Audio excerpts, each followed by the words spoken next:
Hello, this is Jupiter Exile. We are back with some more Elden Ring. Let some folks know that I'm live.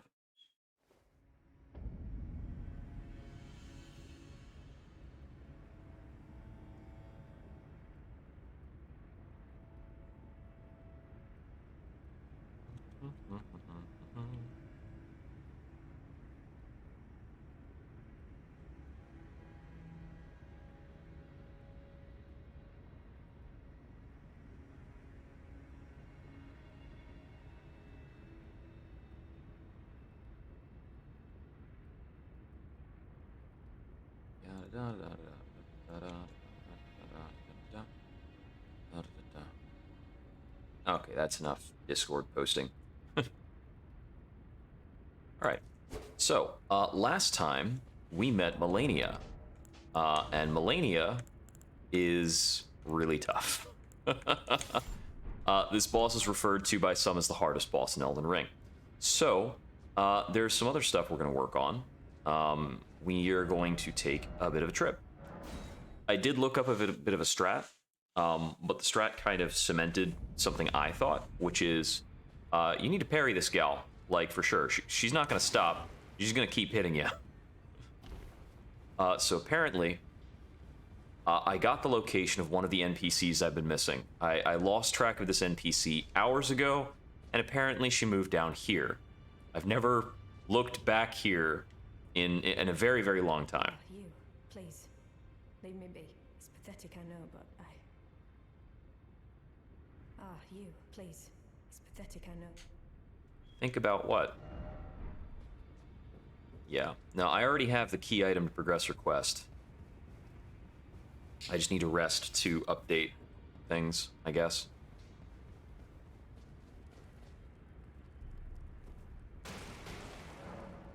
Oh, that's funny. It destroyed the chair. Greetings, are you here for spit? Okay, gotta. So the key item to progress this quest with Nefeli Lu is the Stormhawk King that I found earlier. It's pathetic, I know. And yet, it won't let me do anything with that. Okay. How am I supposed to prompt this interaction? Greetings, are you here for spirit? Oh, no wait, I think I'm supposed to talk to Gideon about this.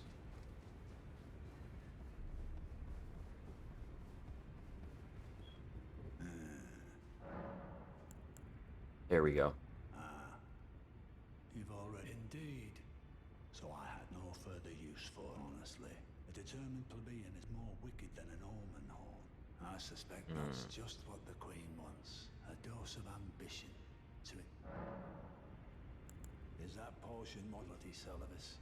Oh, I wanted to. The round table has no. But I ask you. Oh, would you rather hand that book? Good. You go and see Celivis, but just tell him that you tricked your mark into, despite knowing next to bloody nothing, his inevitable display of arrogance. That's good. The Dolly Botherer. Oof. Yeah, I don't want to deal with that guy. So, can I now go back down and talk to Nefeli in a more productive way? You, please. It's pathetic, I know, but... So you know already, right? For indulging my emotions. Forgetting the father. Rather, I would have done anything for him. And yet I betrayed him. And to think he'd order his men to enact such tragedy. Where is the justice he purports in that? He once told me that if he became Elden Lord, he would never allow the downtrodden to be cheated ever. So he was persecuting the Albinorics? Hey, good morning. No, how could I say that? Father has always given me his... I'm progressing some side quests to get some items that I missed very, very early in the game. Is that ash? I can smell the ancient storm in it. My thanks. I'll gladly take it. I'm Not like Roderica. I don't feel the presence of still. It reminds me of my first hawk. Thank you. In this ash, it reminds me of... Okay, I In think this ash, it reminds me of... that's all for her. Now, I need to complete something over in Limgrave. And I don't know if I need to talk to Kenneth Height or just go back over here. But essentially, after giving Nefeli Lu the Stormhawk, she is able to become the new Lord of Limgrave. Okay, it's probably Kenneth Height that I need to talk to. Is he still over at Fort Height? Now I can do, can I? The thing is, I didn't buy an item from this guy. And now that he's in this stage of his quest, he won't sell me anything. So I could kill him and get his bell bearing, and then I'd be able to buy stuff from him. But the other thing I can do is complete the Lord of Limgrave quest line, where Nefeli Lu becomes the new ruler of this castle. It's like this kind of stuff that I would basically never figure out on my own. Dark Souls questing, woo! At least they let you see where people are marked on the map now. That's so much better. I think it's really funny. I saw some people throwing out some backlash or, oh, this is how the game gets more casual. You can get right over it, buddy.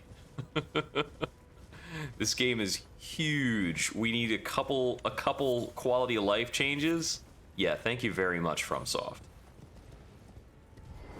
Okay, so we're gonna sprint through this castle real quick. It is super crazy to me that in order to visit this guy, you have to run past all this junk. And actually, half this stuff is going to follow me up the stairs, and I have to kill it anyway. All of you not letting me have a conversation. Ow.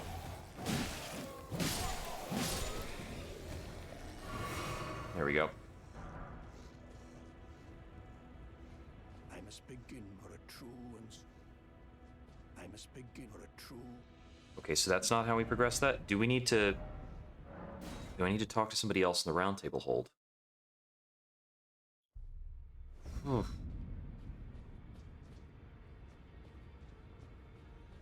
So, Tsunami, how have things been going on your end? I haven't actually, have you been streaming lately or just busy with the new job? I remember catching a post or two that you were taking a bit of a break. And I haven't been checking around on notifications, but I haven't, like, seen you casually when I happen to be online.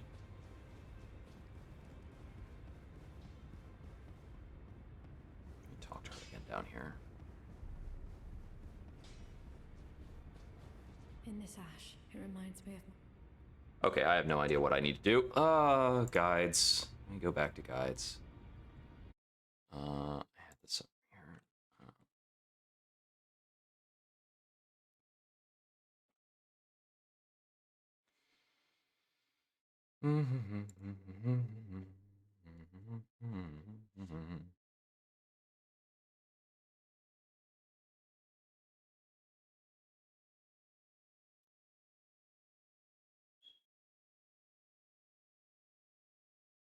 Okay.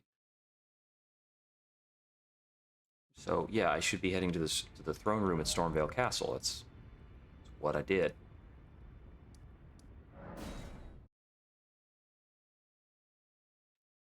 I give her the hawk. I don't give her Celivis's potion.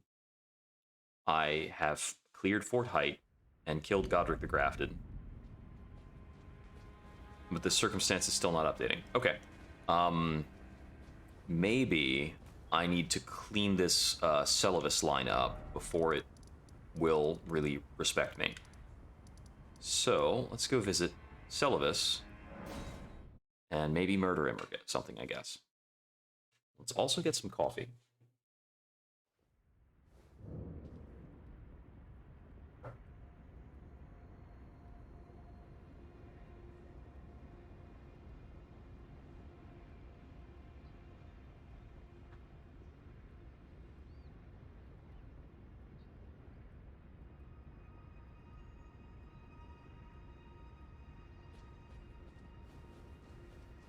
bit of day-old stuff, but I don't mind it too much. It's good. I'm part of her very being. I can never betray her. Oh, it's Blythe. Ronnie. She needs me. No, you're all fine, buddy. It's cool. It's cool. Uh-oh. It might not be cool.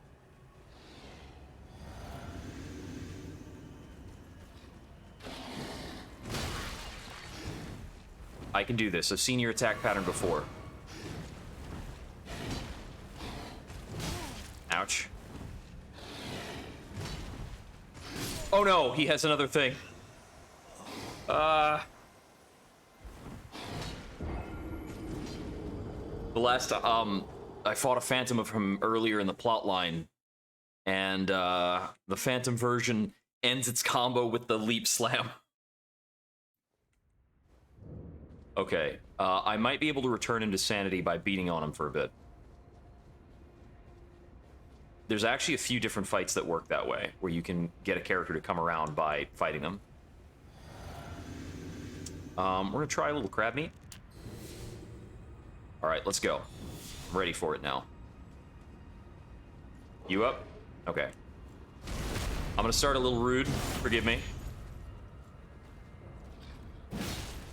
Oh man, he didn't stagger from that. That's gonna be bad. Let's get on the open ground.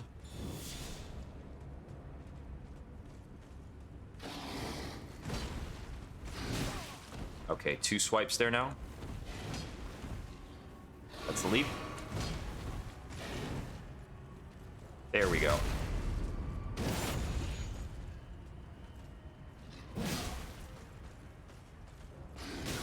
Ouch.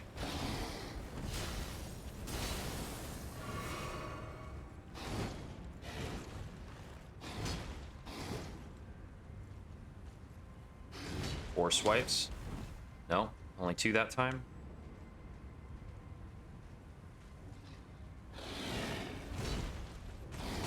Ah, okay. Need to time that out better.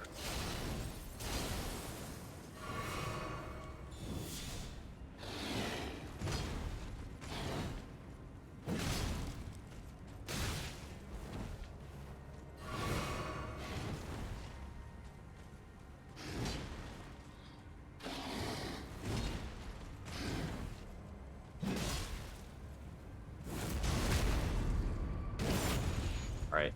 You gonna chill out? He has no chill.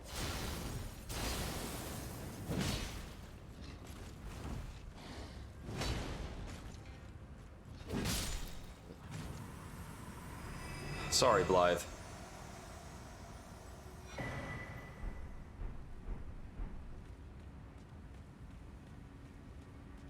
It's Dark Souls after all. Many characters have tragic ends. Many more than have normal endings, even passive ends, are in the minority. I wonder if there's a way for things to turn out differently for Blythe. I lost track of him along the quest line, and he became a bit uninvolved. Then again, Blythe was always originally intended as a tool. He was gifted to Ranni as a servant because she's an Empyrean. Because she was destined, so to speak, to fill the shoes of the goddess Malika. But Ranni herself despised that destiny and turned away from it.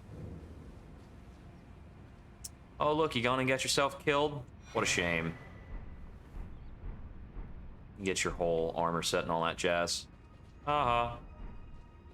So for those who are not aware with regards to Celavis, I'd have to find exactly where it's in one of these ruins. Let me see if I can find it. I think it's in this ruin, the one that's near his tower.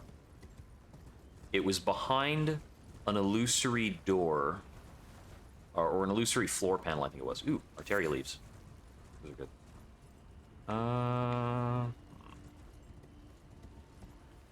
This may not be the exact ruin. It was one of these. Anyway, he has a cellar full of people who he has kind of feeble-minded, and he's just kind of keeping them there as his dolls. It's incredibly creepy. I should probably let Selen know that Celavis is super dead. Which would be over here.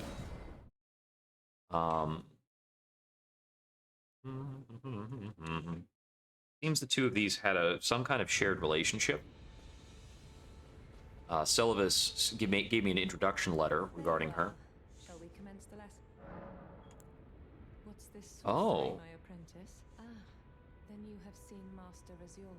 Master Azure was a founding Glintstone sorcerer, and my first. I would never think to come back and talk to this person just because I found that sorcery. But he must have seen something in you. You make us both proud. We can speak more later. If you recall, I was exiled from the Academy of RL1. You said so. It was for attempting to restore the primeval current of Glintstone sorcery. The toothless pedantry peddled by the Karian royal family can rot for all I care. I want Glintstone sorceries that open our minds, unbound by terrestrial taboos, no matter what we can do. Some of those taboos exist for a reason. Ooh, somebody likes me. I presume nothing, teacher and student, but hear me out. I need your help to restore perhaps this. Splendid. Sure. This pleases me. You must have a You must have a fabulous teacher. Master Lusat is and like Master Lusat. my apprentice. With this Glintstone Imprisoned. you should be able to. Celian Sealbreaker. He's nigh a child of the stars.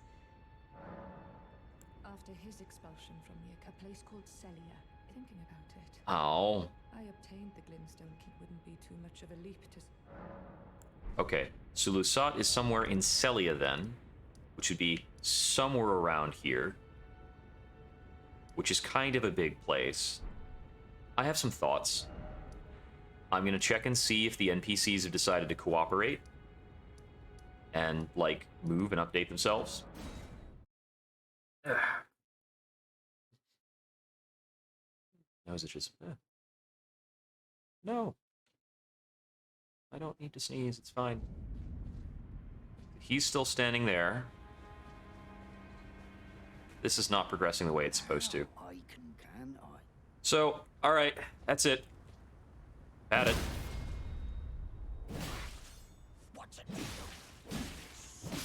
I need your items.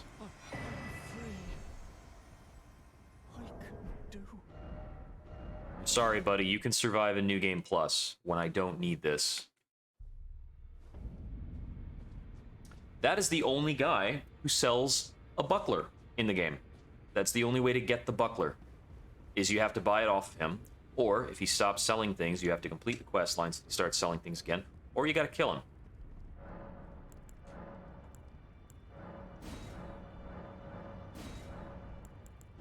So now, we can buy the buckler. The buckler has the buckler parry skill, which is different from the parry skill in a very important way. It activates 3 frames faster, lasts 2 frames longer, and has 10 frames less end lag, which is absurd. So since our strategy against Melania is basically going to be very parry reliant, we absolutely freaking need this. We want to use parry, we need barricade shield, and our main hand weapon doesn't matter too much, but we're probably going to prefer the misery cord. So now we need to get a lot of these things upgraded. And this strategy is going to take a while to, like, learn and perfect, but... oh, no, I didn't want parry. Where's barricade shield? This is the shield that gives me barricade shield. Do I just need to remove it? Yeah, okay, now it has barricade shield. Okay. Huh, that's funny. So with access to buckler parry and barricade shield, we're going to upgrade the misery cord to get as much damage on it as possible. I might convert the misery cord over to fire because that damage did prove to be fairly effective. Well, I took you no matter. It's all lay out your arms. Sell a quick whatever.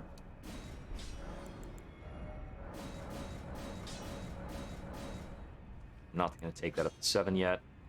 I can't really take those up to 7 either. I might need to go get something for this.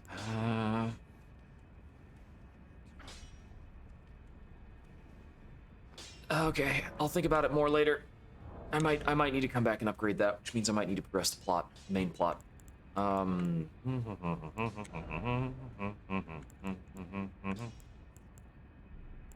I'm gonna try this with the Fire Scorpion Charm and a fire version of the Misery Chord, which is different from the guide I'm working off of. This is a Divergence. But I think this might be better. I don't know how the critical damage necessarily calculates. Okay, so this is the setup we're going to try to learn in order to kill Malenia. There's some more important stuff that we technically kind of need. I need to get a lot more Sacramental Buds and Crystal Cave Moss, because even a successful kill of this boss involves us taking the Scarlet Rot effect at least twice. Like, optimally. Not there. Here we go. But for now, I just want to learn confidently the first phase. So I was trying to figure out the parry before. We're gonna hope this works a heck of a lot better than what I was doing. Even like Fiery with all this setup, it's still... That's still gonna be less damaging unless I sink more upgrades into it. So I think I'm probably just gonna keep swinging around the Battle Axe. The quality Battle Axe is a pretty mean weapon. Also, I don't have the Dex Knot physic, which would make the Misery Chord a lot better. Okay. Malenia, Blade of Miquella. She has been ruining me quite a lot.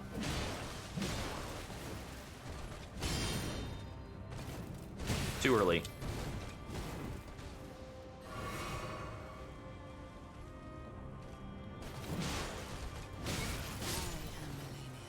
Okay. So there are basically 4 parry timings I need to learn out. The parry timing I need to learn most is there are 2 different parry timings after she takes a sidestep. She can either take a sidestep with a swing as part of the sidestep, or she'll take a swing immediately after the sidestep. Every 3 times she is parried, I'm allowed a critical. And the game plan is essentially keep looping that, just keep parrying her.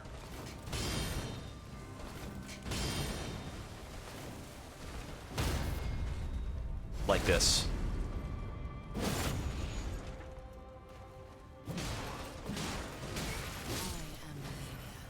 Yeah. And I can get 1 or 2 hits when she's getting back up.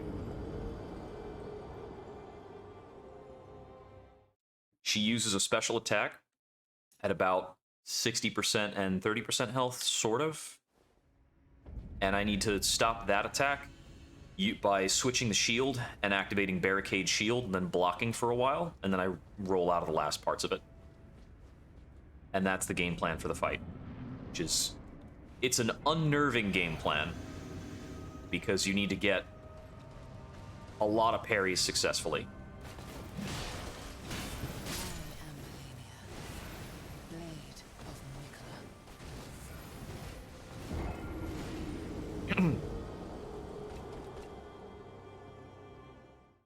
As opposed to the ordinary insane game plan of probably just blocking her a bit.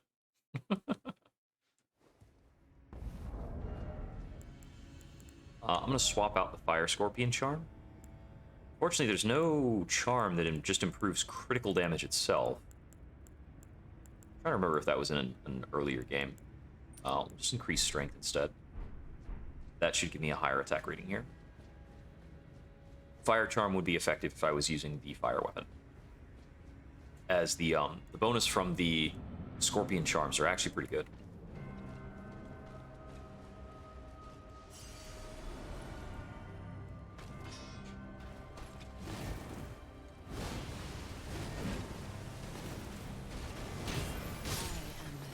Is that the wrong timing?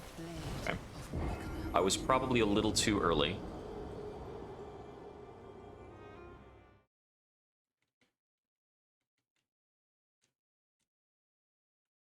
Yeah. Effectively, if you are right up against her, she only has about 4 patterns that she'll do, because there are certain attacks she'll stop doing when you're in very, very close proximity to her.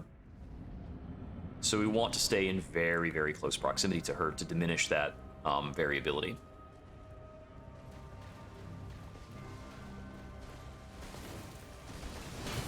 That was too early.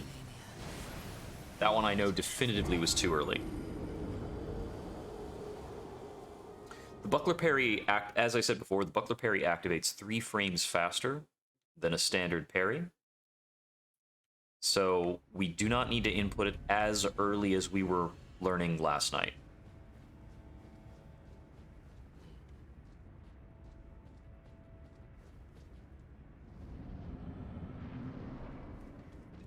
This fight is going to take a while to figure out.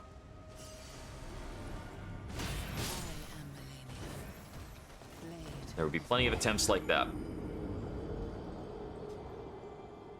The standing swing is the next thing she can do that I need to respond to. Her basic 4 patterns are standing swing, leap with swing, leap then swing, and slow uppercut, downpercut. Slow uppercut to slam. Slow uppercut to slam is the only one of these that I can't parry. The other 3 attacks, I need to just parry every one of them.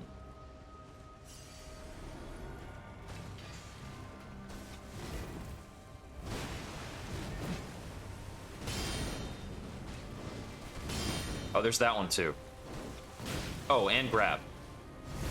She can still grab.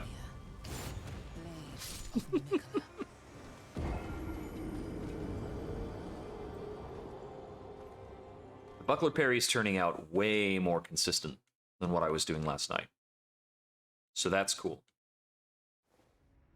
The leaping slash, I actually parried on reaction. Like, I haven't practiced parrying that attack, but I just got it. So that's cool. Now I just need to get it, like, a lot. I think you have to parry her, like, probably 30 times in a fight to win.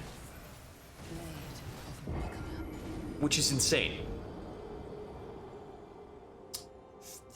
Like, because it's 3 successful parries per critical attack. You need to get probably about 10 criticals to get through her health bar. She has 2 health bars. So it's actually more than that. It's a lot of parrying.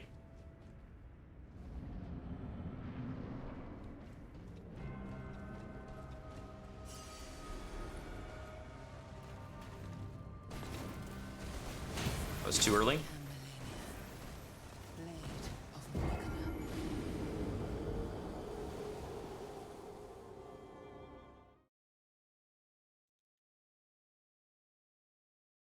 To be at this a while. So, you know, feel free to share your day plans or whatever else is going on. So I can chatter a bit. Because, you know, I'll be dead often, and I'll have to look at a lot of loading screens. Plenty of time to read chat.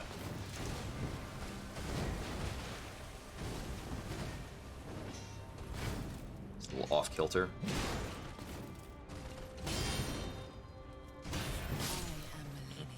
That one was too late, I think. Yeah, her normal standing slash is the one that I'm going to be the worst at. So I might try what I was doing last night, where I just fight her with the longsword and get ready to parry when she does specific things. Let's try that. This is going to give me lower damage overall. But hey, whatever. It's still a plus 19. That's okay. It's not infused. I should be infusing it with something, but whatever. I'll fix it in a second.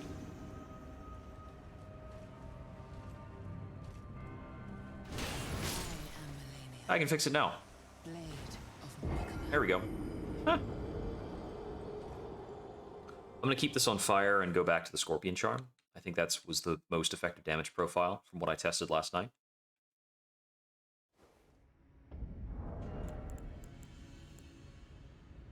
think I need the Dragon Crest to survive more than one hit, but I don't remember.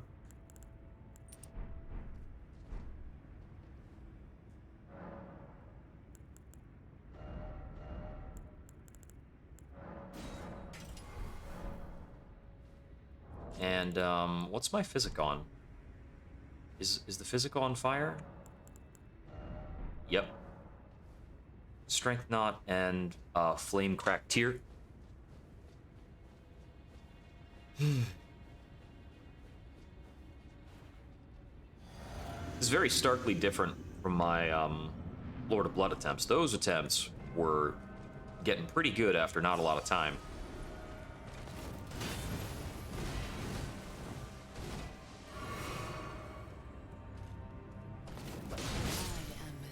Okay, I didn't die in one. I'm doing 280 per slash. So this is a pretty good weapon configuration. Yeah, I should not be making further adjustments to the weapon. Unless I wanted to do some other stuff in the game to try and get it up to plus 25. So we got it at plus 19 right now. In order to get it higher, I need to go... I need to burn down the capital for that.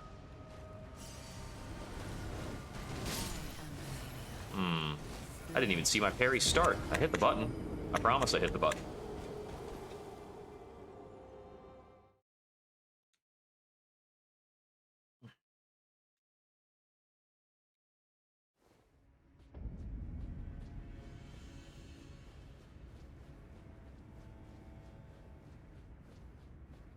I feel like Melania was put here as like an ultimate test fight. This is absolutely an optional fight for the game. I don't even know what the reward for doing this is.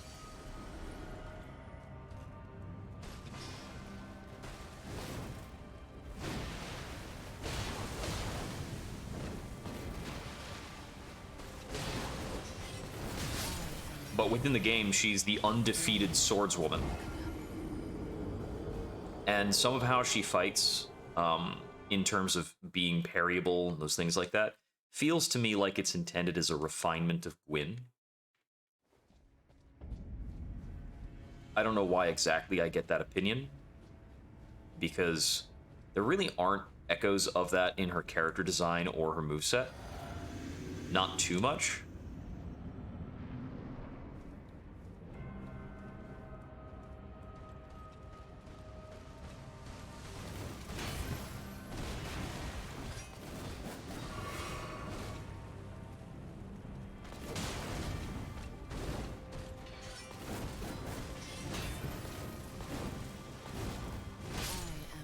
Okay, couldn't parry that that slam. I didn't think so, but I went for it. You especially can't parry things from that far away.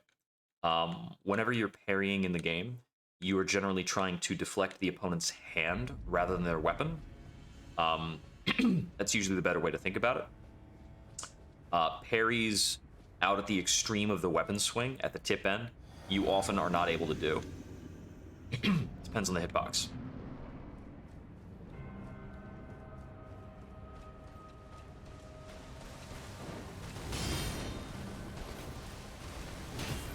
Too early.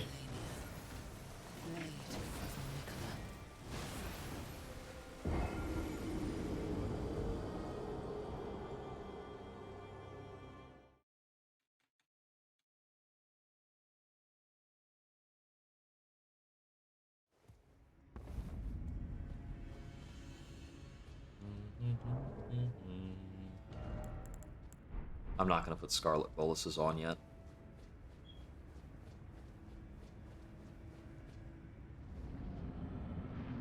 Not until I can reach second phase.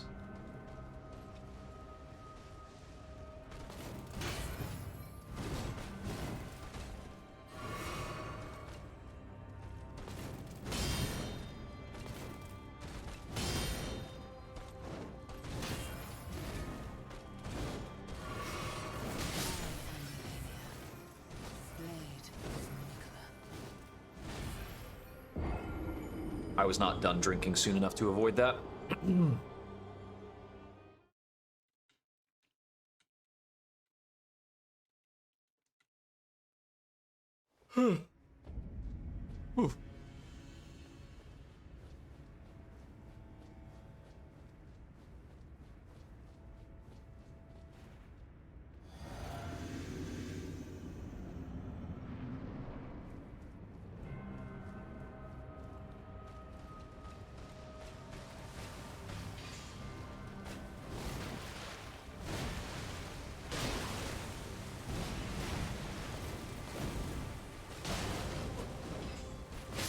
Right, that's not a parryable attack, that's the stab.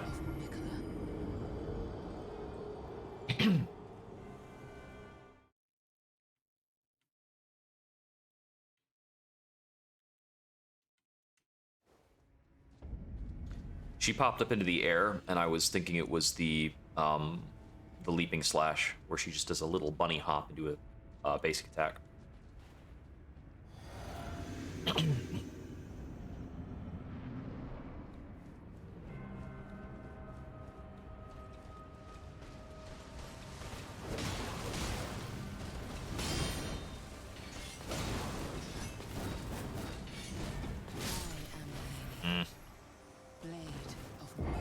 I really don't want her to be doing that combo, which is part of why we're looking at the parry setup.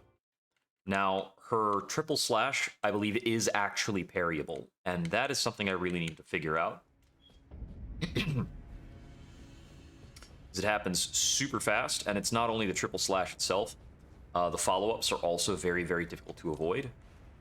We want her to just not be able to use that on us.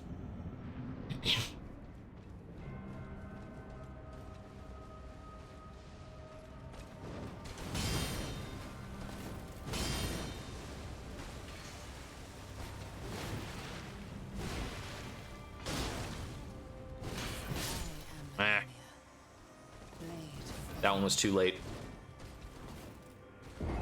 She did she did her quick thing.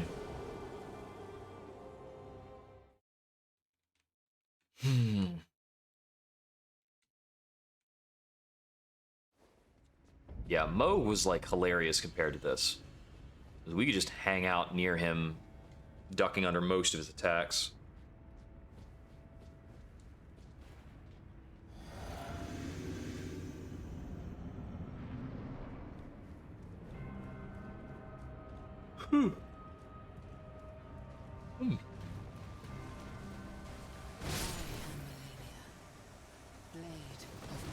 That one-shot me. Was I doing something different? I think that might have caught me in a run animation, which causes critical damage. Counter hit damage. An enemy who's attacking or running is subject to counter hit damage from weapons that can perform counter hits, which is usually just thrusting weapons, like the rapier. I think bosses always do that while you're running, though.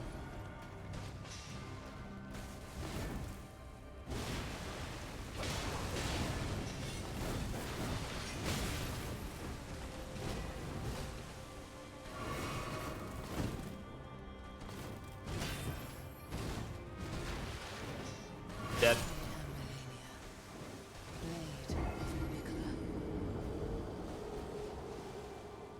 Oh, the way this character chains attacks together is so frustrating.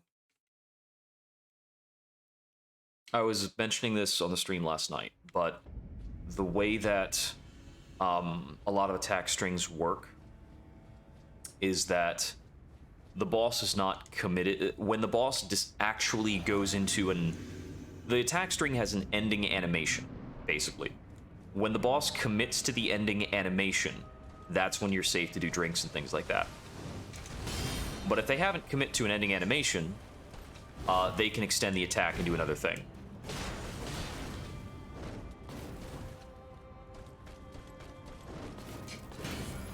Don't try to parry that one.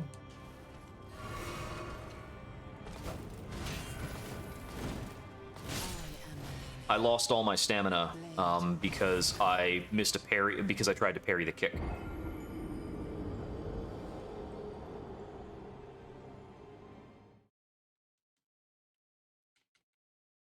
And the kick is a high stagger attack.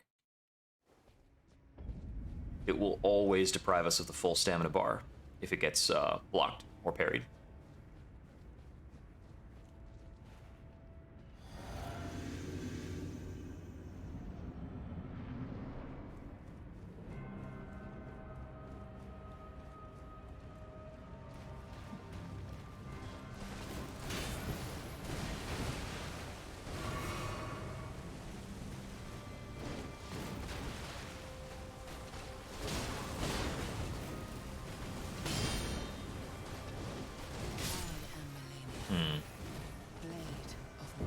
I might have failed that parry because I kept walking, actually.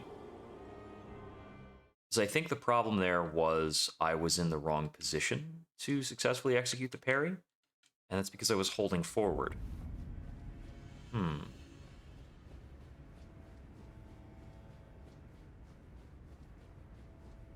I don't know if the parry works as a hitbox in Elden Ring. In Dark Souls 3, I believe parrying is omnidirectional. It's just like a frame, and if the frame is on, you're basically invulnerable. Okay, the first one worked, the second one was too early, I think. It looked like it was too early, but then again, I took full damage. Too early usually gives me a partial block.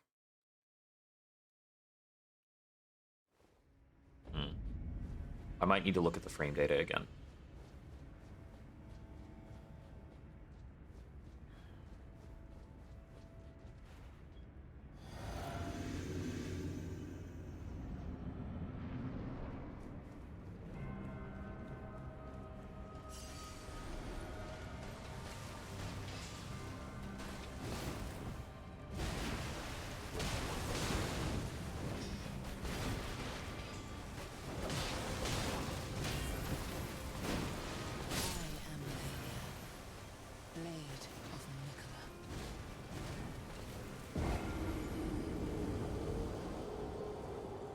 Yeah, sometimes if I go for the aggressive setup, I just get wrecked by a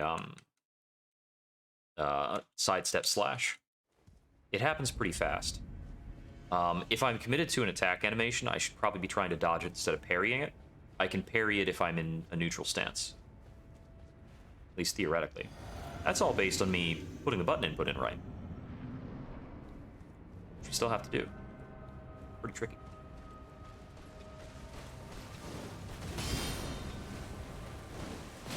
Oh, my dodge didn't come out fast enough.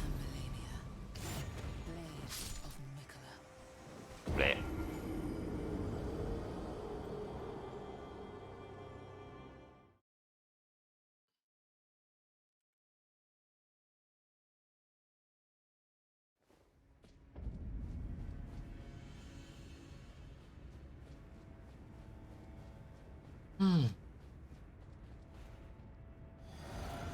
So I think in Elden Ring proper, I think I have less than 5 or 6 bosses left. So I've been thinking about what I'm gonna do next. If I'm gonna do a casual run of the game after this, just for kicks.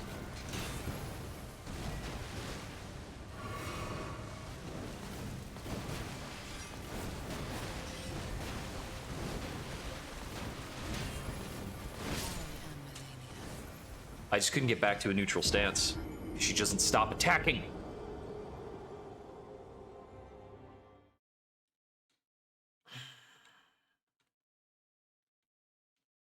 Theoretically, the time there to get back to a neutral state was when she went for the triple slash. If I had parried her there, I could have gone back to the neutral of the fight.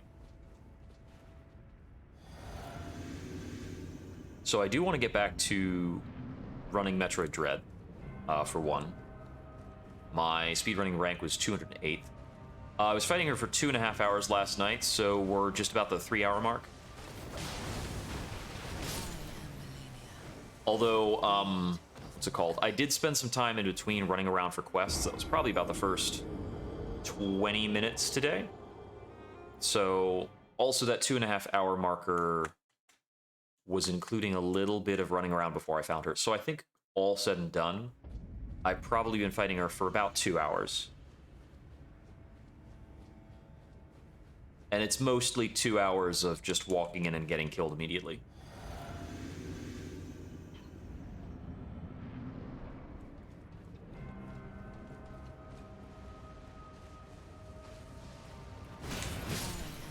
This is the most difficult boss to start fighting I have ever seen.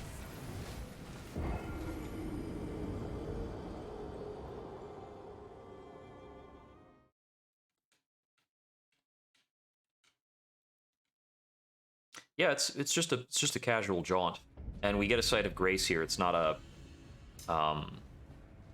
America stake, so we can properly respec whenever we want to.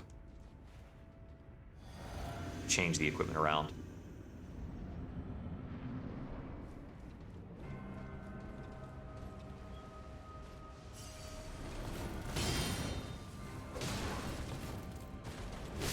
That was too early. I think I need to wait for her feet to fully plant before I do the input. And I think that's a mistake I made. I got a little antsy on that.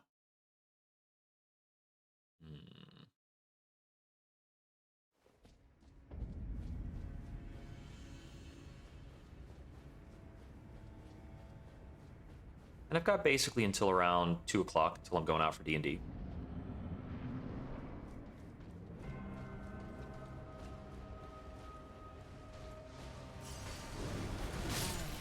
Oh. That didn't even look like it came out. I hit the button.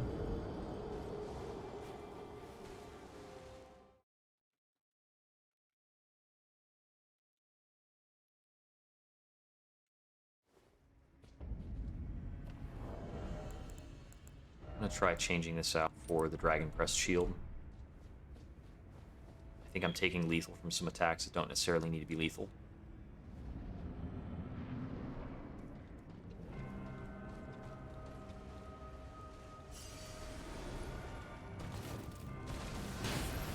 Okay, no, it's a moment after her feet are planted. Even later.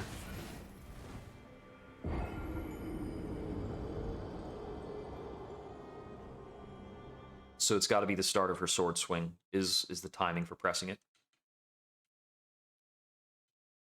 With the buckler. With the shield I was using before, I think I had to press it a little more preemptively.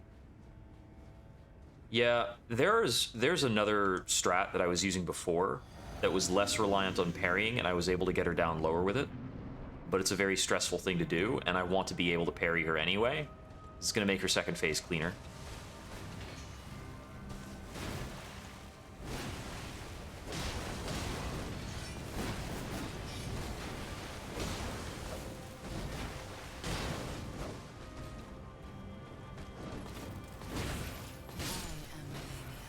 Yeah, for instance, I can fight kind of like that, where I'm just preempting her a lot, and that is fairly stable. And if I can fight her like that for about 20 hits, she starts to do some different attacks and things, mix it up a bit. And that's 20 hits without being hit, because anytime she hits me, she erases 2 of my hits.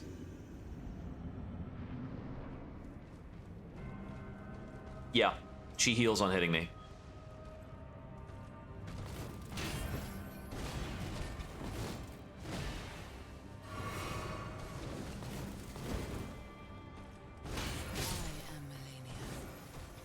And it's close to a 100% vampirism. It's either a 100% or it's a 50%. But I've seen her heal up 500 health on a single hit. Now that hit killed me, and I have about 500 health. So it's either that she overkilled me by double, or it's that she has 100% vampirism on all the damage she does.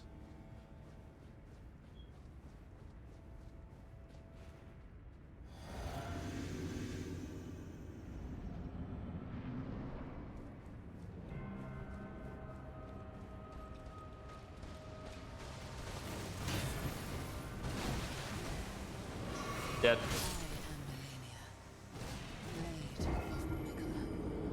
I didn't wait long enough for that heal. She didn't start her combo ending animation.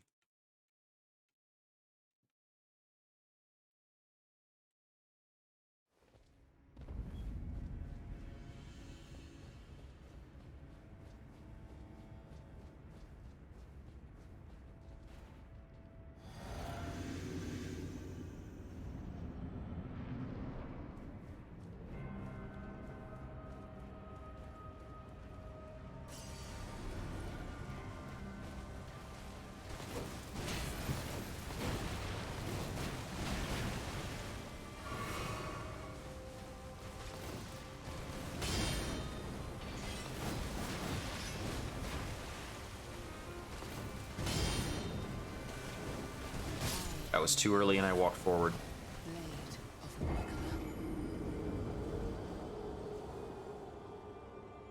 Yeah. So we've got 4 parry timings. There's the immediate parry timing, the dash slash, the dash then slash, and the bunny hop. Those are not in order of the delay. The bunny hop is the second fastest.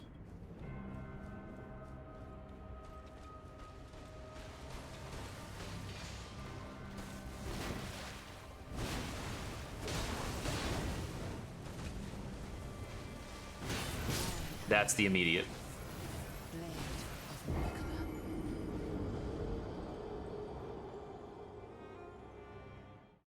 So that's one where I was too slow.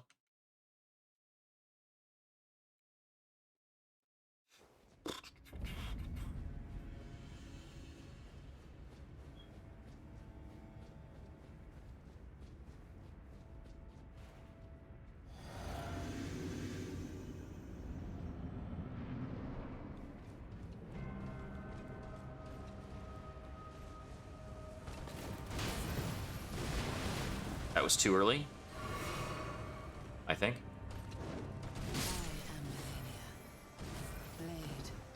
I don't know what was wrong with the timing there exactly. I couldn't say. I would guess it was too late. I really don't know.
I must need to do that earlier. How much earlier?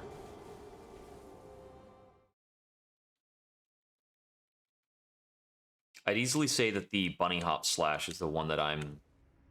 well, the bunny hop slash and the instant are the timing that I really don't have. Her sidestep slashes have a lot more telegraph, so it's easier for me to learn them.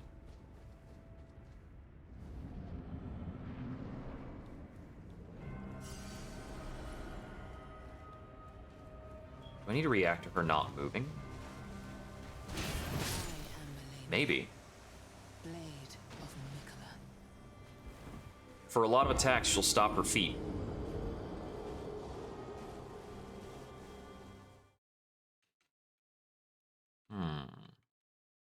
That's an interesting thought.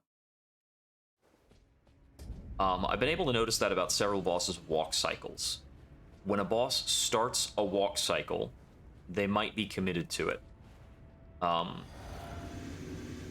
Rykard, for instance, was very much like that. Every time he did like a little schloop forward, that he was locked in doing that.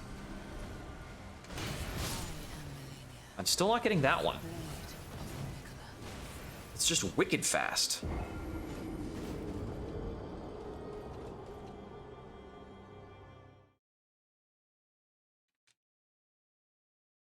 Even the buckler parry is still about twice as committal as a light roll, and I'm pretty sure I'm on light rolling. No, I'm back up to medium load, so meh. Has to be that way for 2 shields, I guess.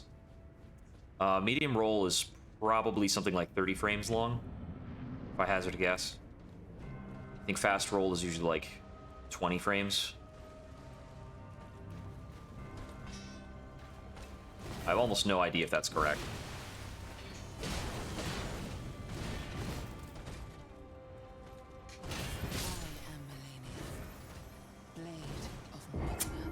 Some of these really look and feel like they should be working.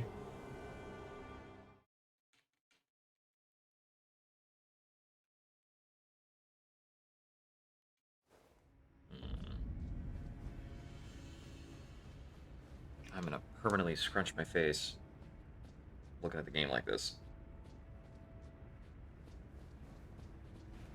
Have any more coffee? I do. I still have plenty.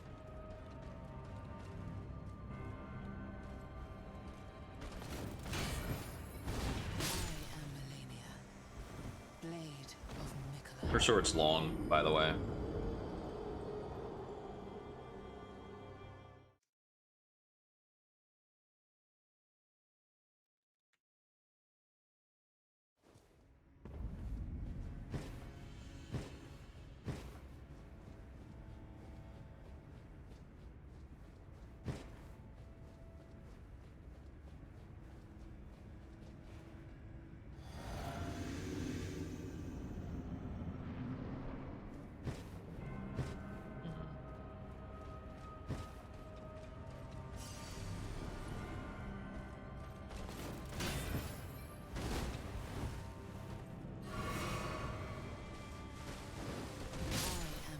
Too late. I think.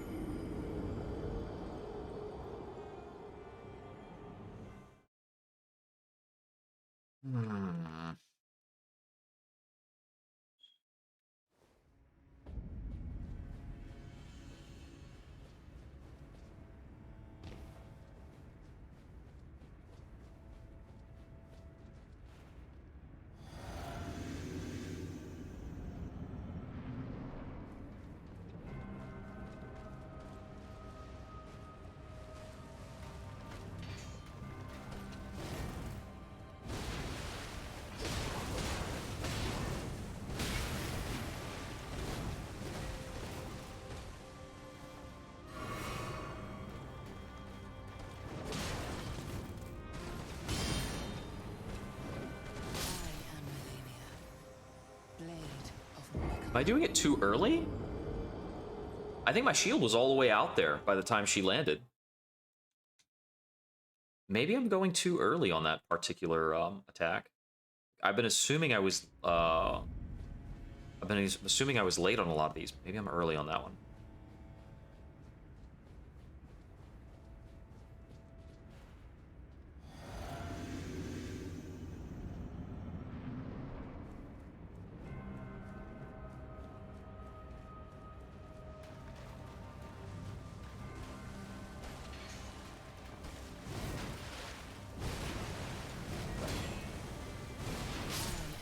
I don't know how you sometimes clank off of her.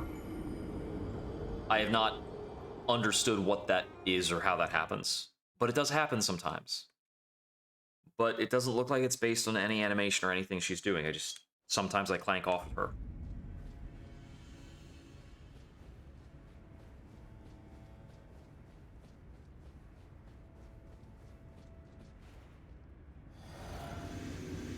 It's a weird, very rare occurrence.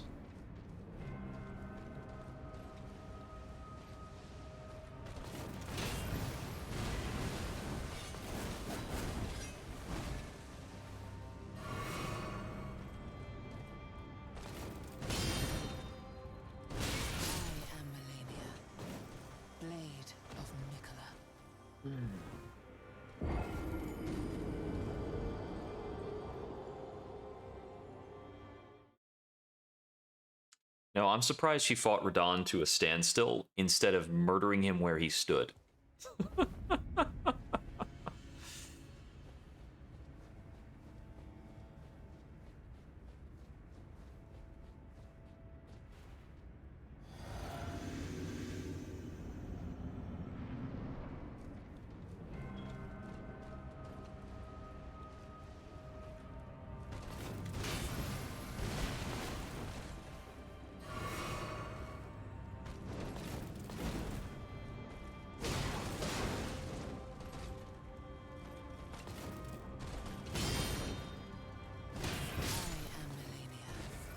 was a little too late.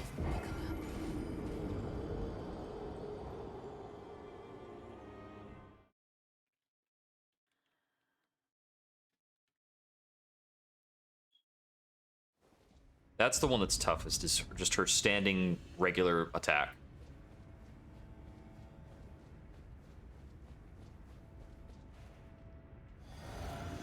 That's why, like, if I were being sane about this, I'd probably be preempting that instead of going for parries.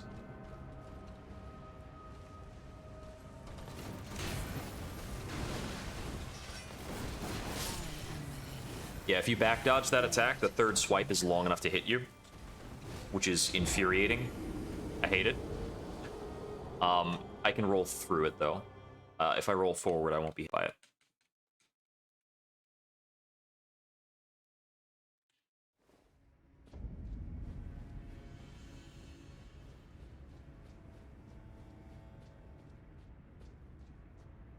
If I'm on light roll, I can sometimes survive after a back dodge by dodging immediately again. Just because light roll is pretty crazy.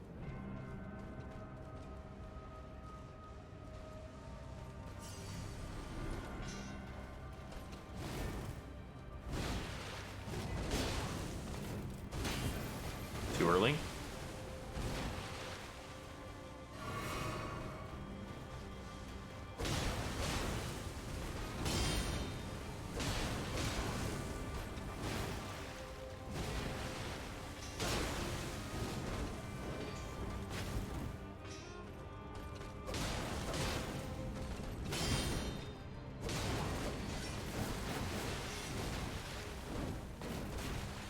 No.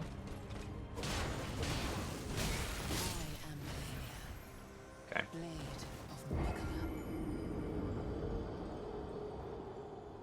I'm going to try to slowly fold the strategies together. As if I can use both strategies at once, I could say I have a fluid understanding of the boss. If I can understand how to respond to the things the boss does in a more fluid way, I can just kind of let plasticity take over.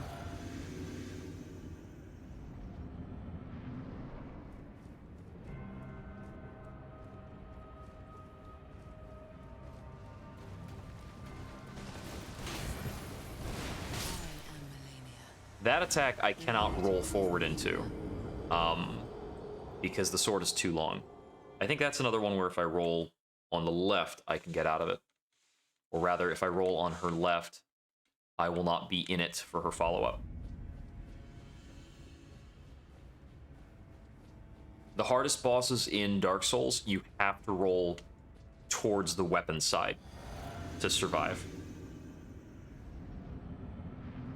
The easier bosses, you can roll towards the non-weapon side, and their weapon does not have the reach to get you. Of course, don't do that. No, that attack, I'm supposed to stay where her cape is while she's setting it up.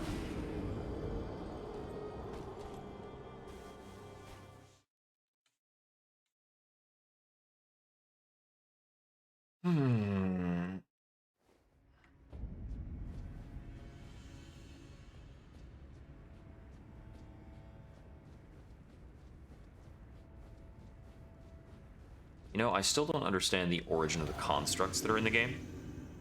Hasn't been mentioned what those are about.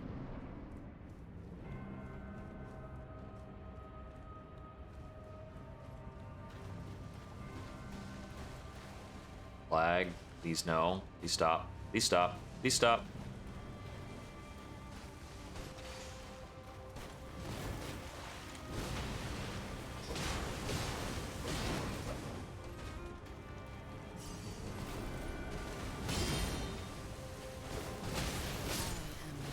Wow, just let me do the fight.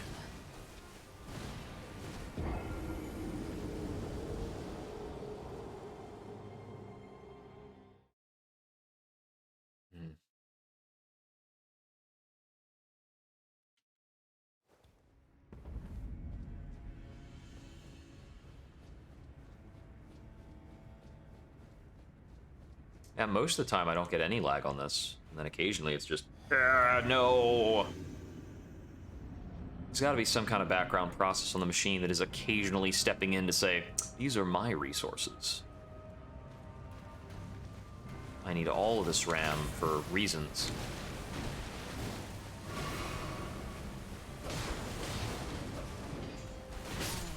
That dodge is just a little too early.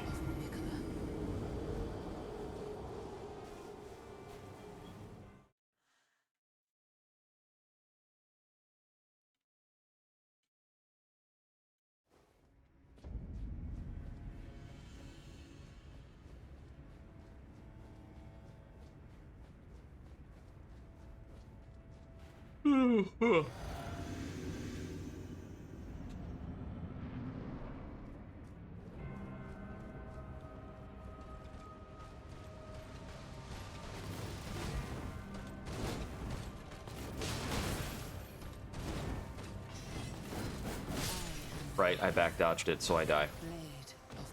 I was surprised she didn't kill me after she hit me with the kick. She has several attacks that can come out after the kick that are fast enough for me to not recover.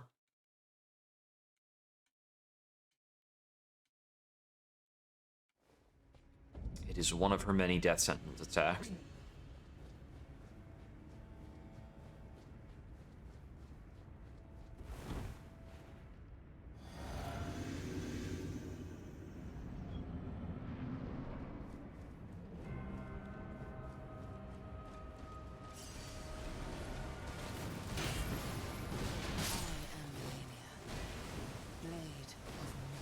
I did it again.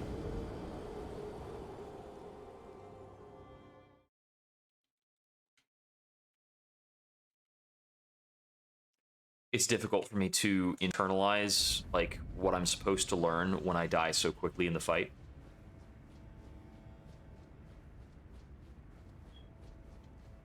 And that's a lot of the trick of this. Is trying to learn it from moment-to-moment snippets.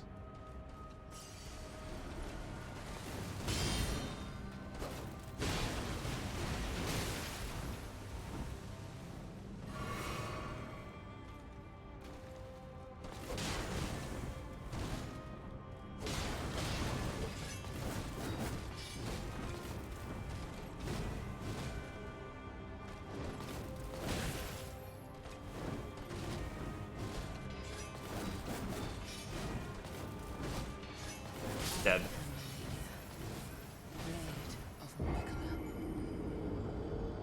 I could not find a place to stand for her to stop attacking after I get hit with the kick. It's just a constant forced loop from there.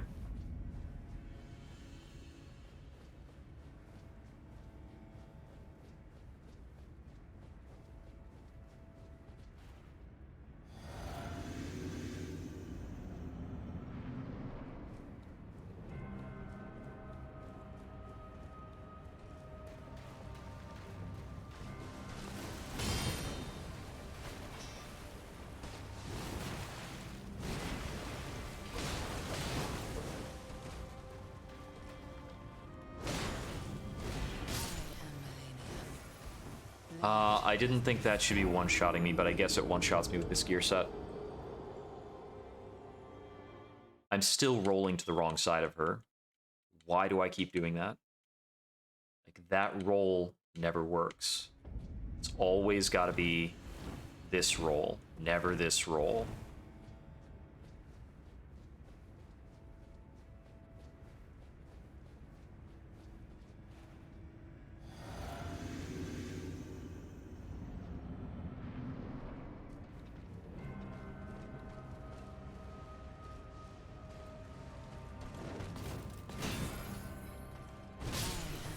I lost my stamina because she let off with a kick.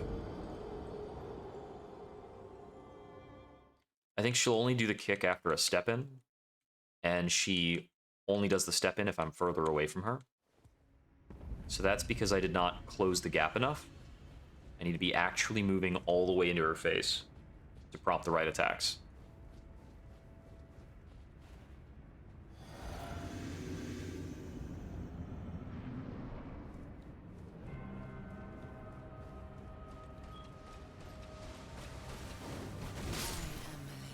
Okay. Parry didn't come out.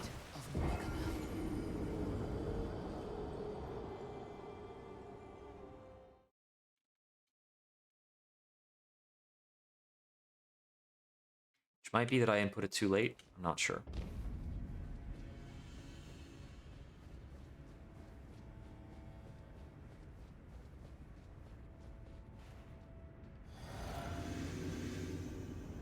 It is distinctly possible that my brain is not fast enough for this boss.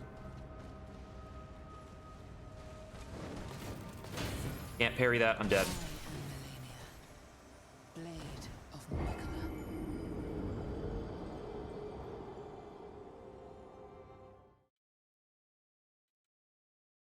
Very distinctly possible. Trying to think of what other boss in all of Dark Souls is like this.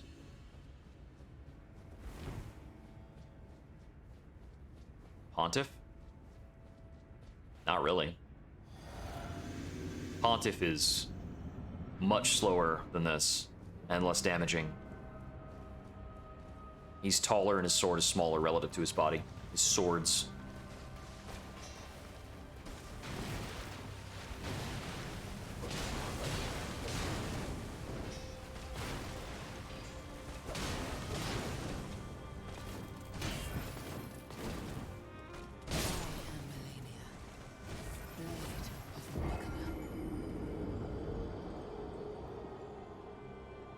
This is closest to Maria of the Clock Tower. It's like, what if Maria of the Clock Tower was 3 times faster, basically? Because Maria of the Clock Tower has smaller hitboxes and actually, like, stops periodically. Like, you can heal against Maria of the Clock Tower a lot without much stress. Malenia doesn't let you heal at all. Also, Maria of the Clock Tower does not have a kick attack or anything like that.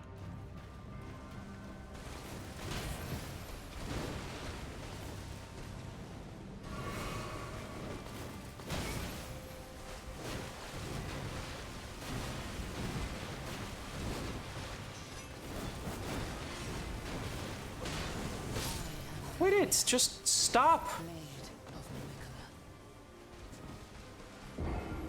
I think if I back roll at any time, she just senses weakness.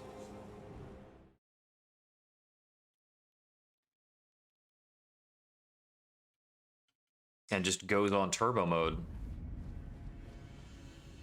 It's like, ah, well, I better continue this combo to infinity and beyond.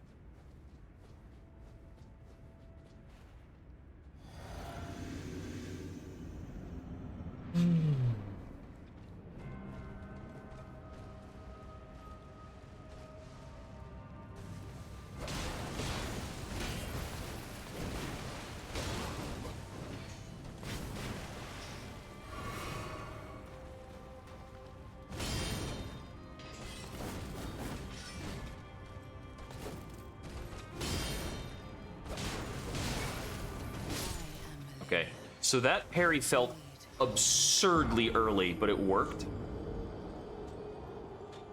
I am confused.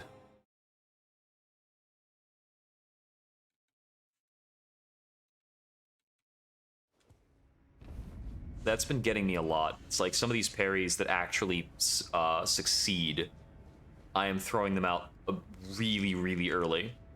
And then if I try to consciously throw them out early, they don't work.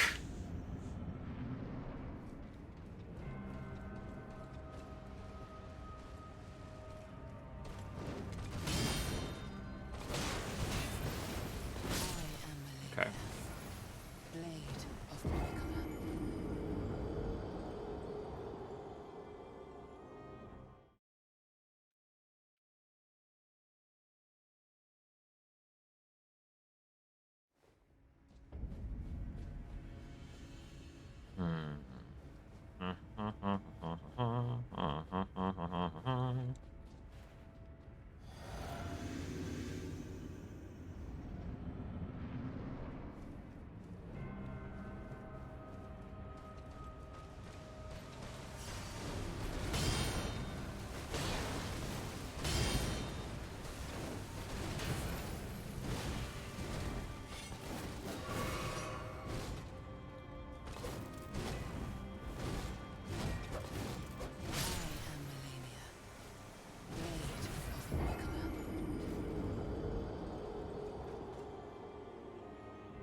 Maybe for that one I throw out the parry as soon as she leaves the floor. It seems like that attack is hitting a lot faster than I think.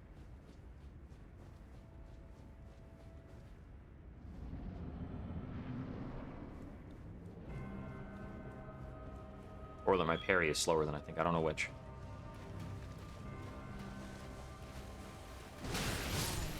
Okay. I made a late decision to go for a preemptive attack. And then I was committed to the attack when she killed me.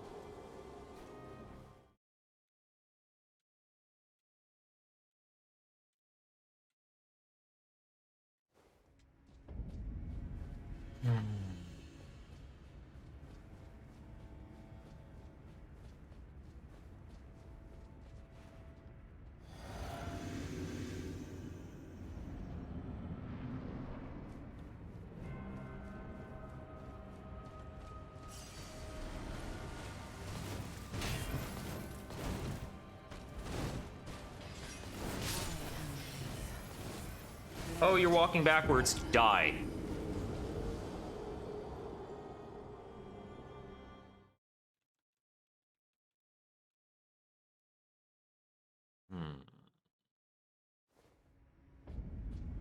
If I could learn how to parry that, maybe I could prompt it by pressing backwards for a moment.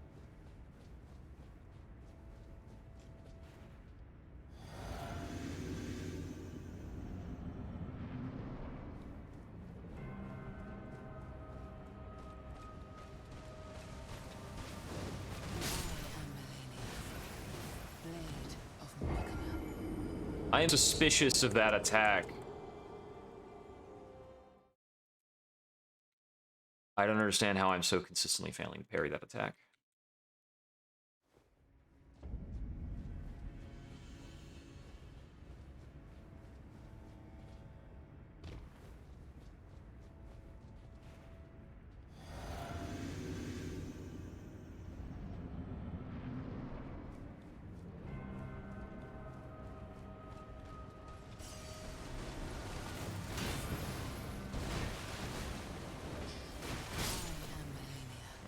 Dodge too early and couldn't dodge again.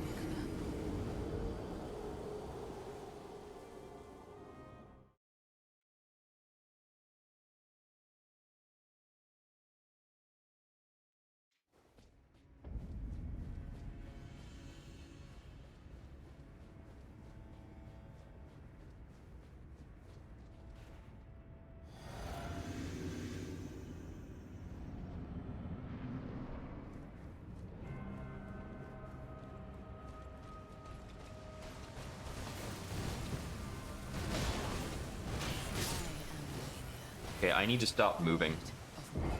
Something weird is happening with the hitboxing when I move.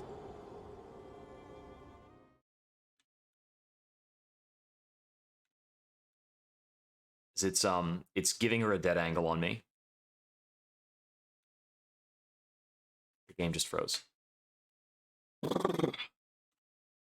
So loading screens sometimes freeze the game, and because fighting this boss churns me through a dozen freaking loading screens, like once every 2 minutes minimum, I'm getting crashes way more often doing this than my normal play. Normally, it takes probably about 2 to 3 hours of play before I get a crash. I've been playing for less than an hour and a half, and I got one because I'm at constant loading screens trying to learn this boss. Okay. I'm going to keep trying at this for about another half hour, give or take.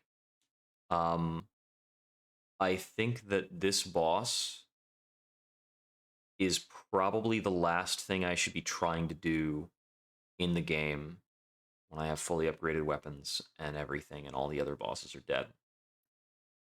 Except for the final boss. So I'm going to keep trying on her for another like half hour or so.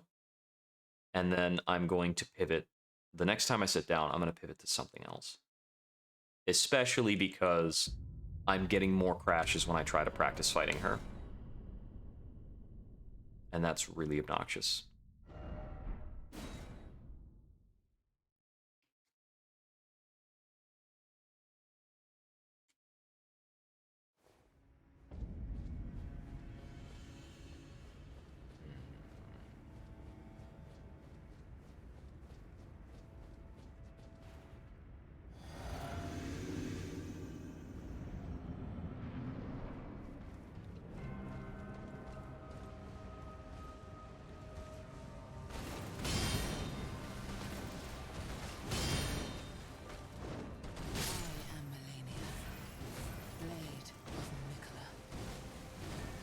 I still don't know if that's too early or too late, because I see my character's buckler hanging out here on the left when I die. So that's got to mean it's too early.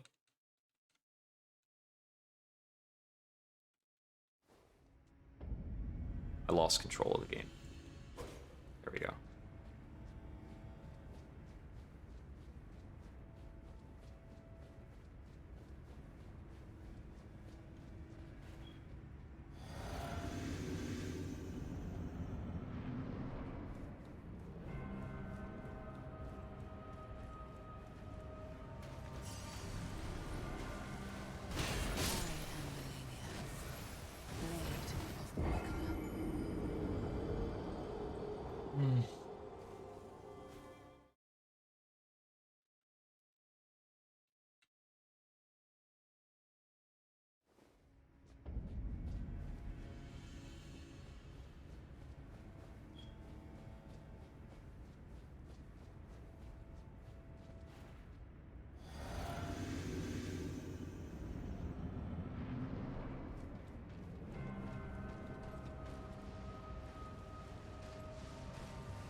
I'll say something. This is a similar level of frustration to the frustration I was feeling fighting Maria.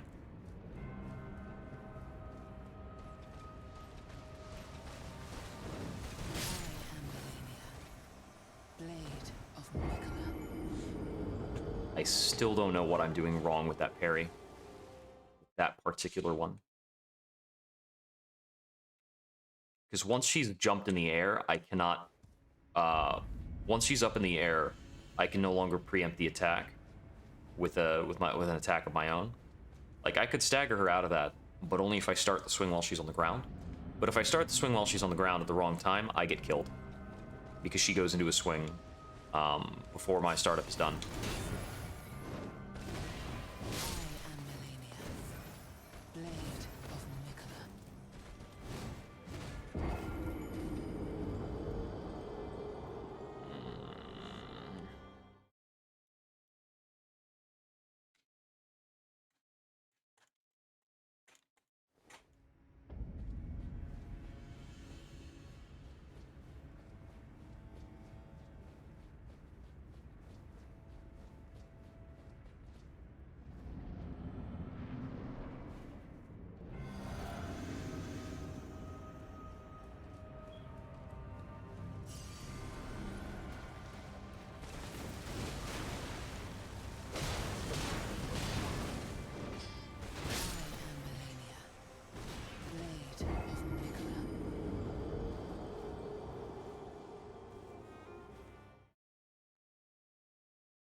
Getting killed in that back roll feels so awful. It's absolutely the worst.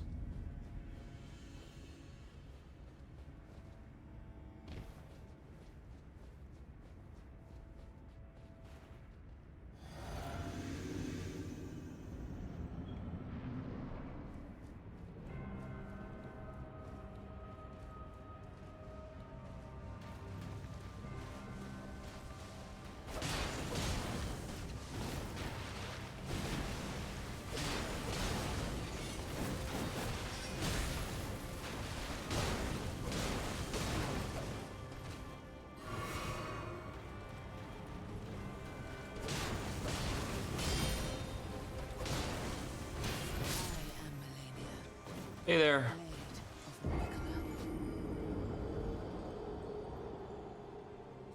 Thanks for checking in. I'm probably only going to be online for another 20 minutes or so. Because I think this might be the hardest boss in all of Dark Souls. And it's really getting on my nerves.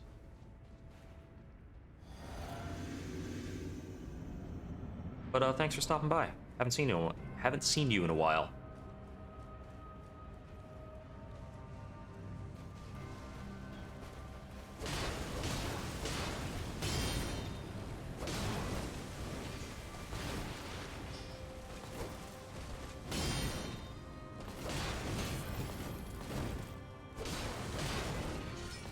Dead.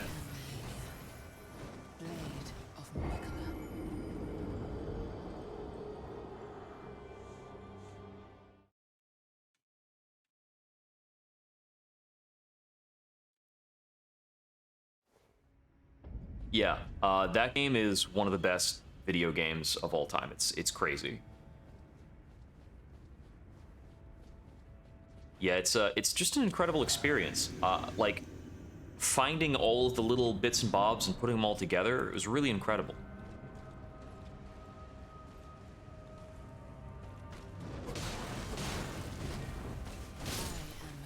Oh, I couldn't get out a stab in time. Also, I rolled into her leg, which put me in the wrong spot, which is why I tried for the stab.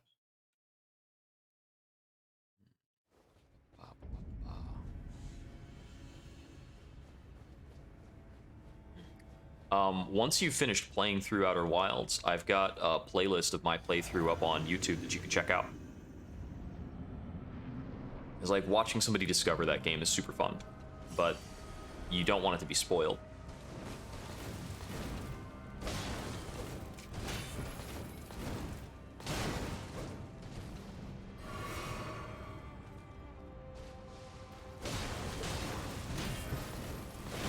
When she gets into this kicking mood, I'm like, Jesus, get off of me.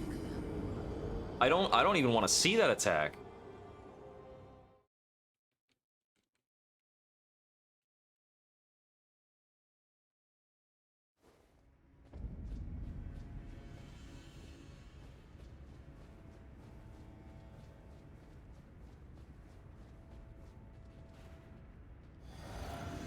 Yeah, I'd say don't watch anybody else's playthrough until you've already finished your own. It's the fun of the game is all the secrets and puzzles.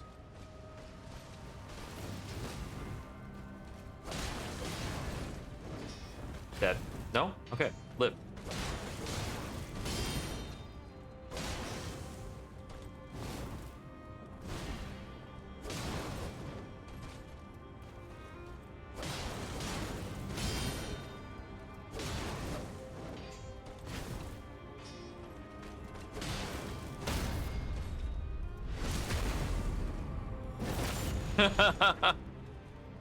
Yeah. That can certainly happen.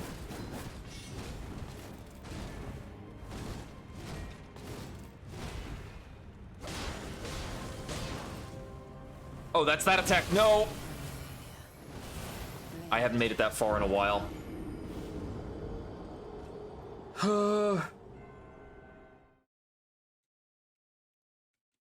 There's a very specific method to survive that attack.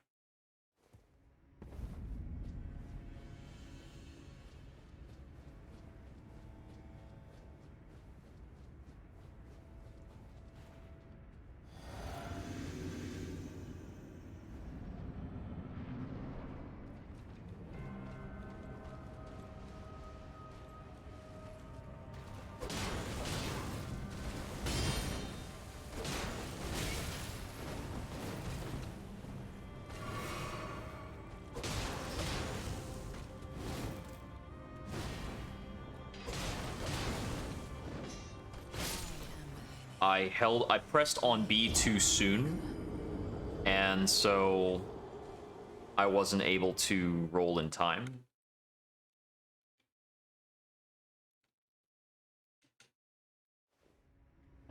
Because the actual roll comes out when you release, but I pressed on it too soon to use the roll grace period correctly.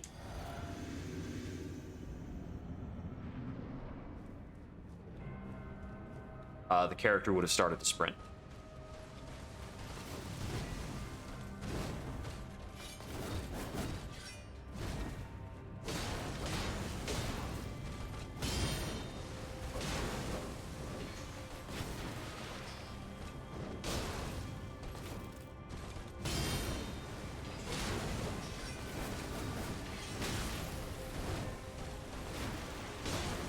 Oh, she didn't stagger. That's junk. My attack connected with her before she had finished her sidestep.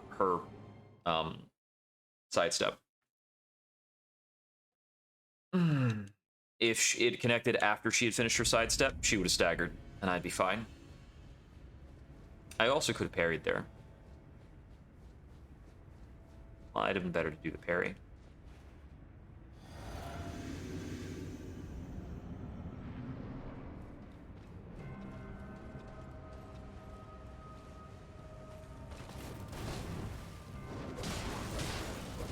Oh. I took too many slashes there. I basically can't do that. Like, the third slash is very sketchy.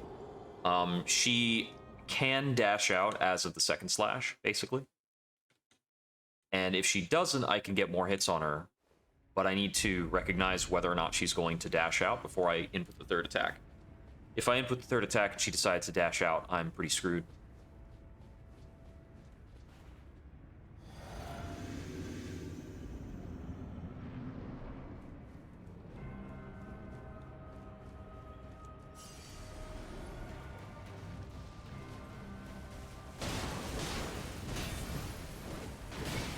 Too early.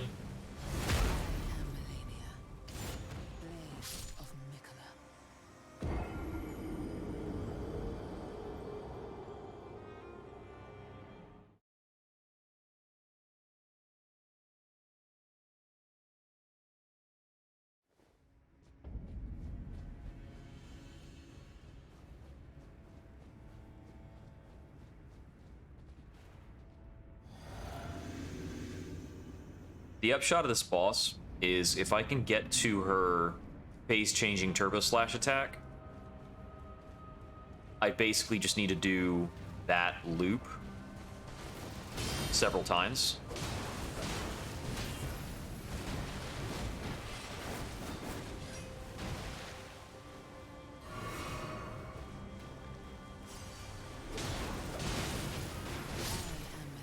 That was a nervous set of dodges.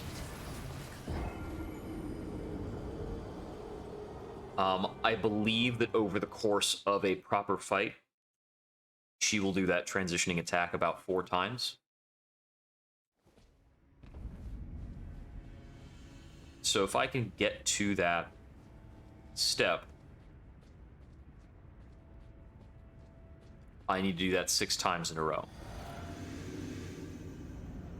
So I could theoretically learn the fight, you know, almost entirely here in the first phase.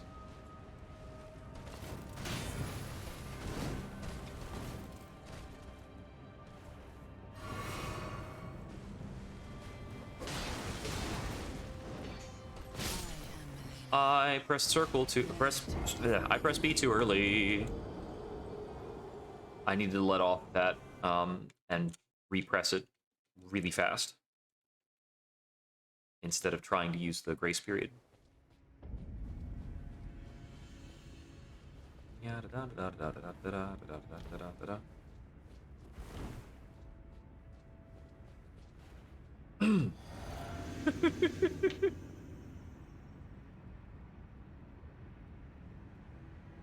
Yeah, Brittle Hollow can be tricky. Have you flown into the sun yet? A couple of times? I had autopilot launch me to the sun at least 4 times when I was playing.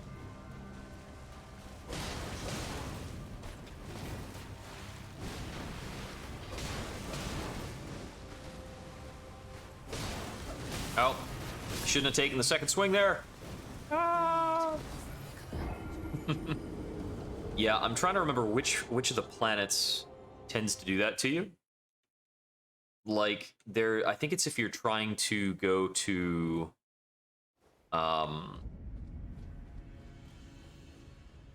sometimes if you try to go to the Hourglass Twins immediately after spawning in, the timing will work out so that you'll kind of get flung into the sun.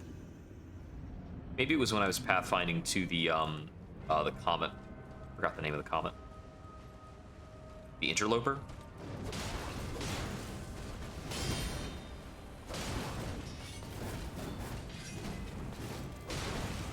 Haha! Not dead.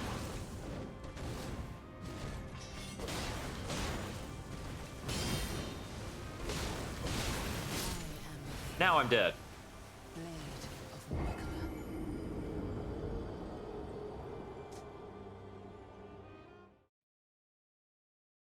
Oh yeah, yeah. You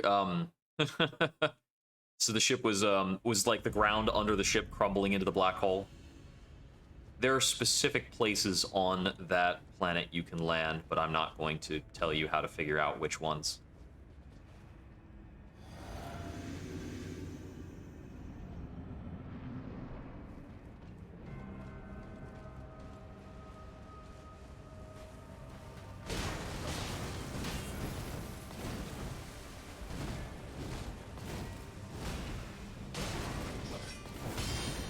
Got it!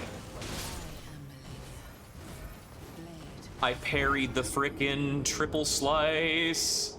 I'm dead, but that was good. It was really important.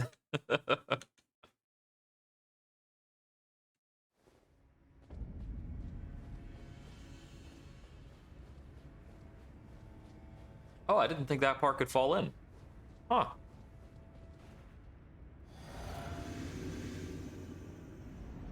There are basically only two parts of the planet that I know for certain are safe to land on.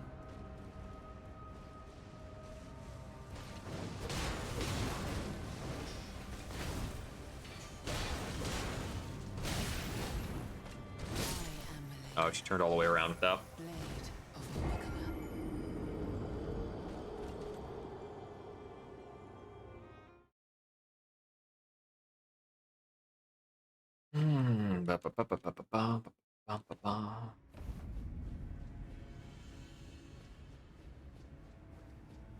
So getting the buckler has certainly helped.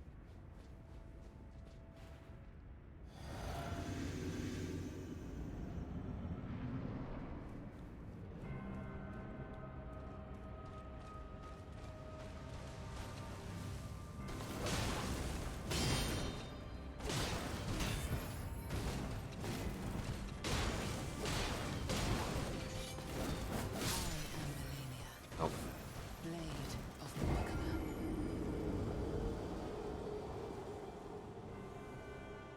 I wonder if her weapon actually lets you lifesteal like that. Probably. I don't think there's anything like particularly broken about having lifesteal in Dark Souls. The damage you take is usually well in excess of what you could steal back. So many things kill you so fast. Of course, for the player, it's probably just not 100%. And that's probably fine.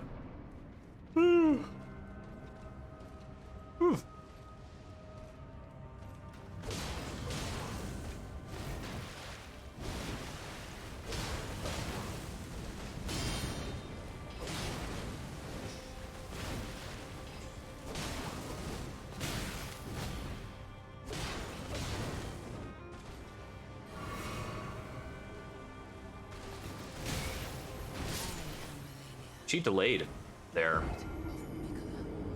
But I missed, I should have parried that step in of hers.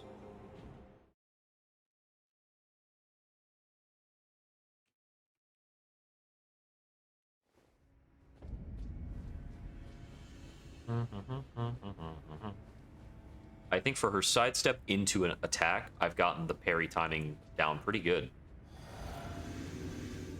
Her other stuff I'm really unstable about.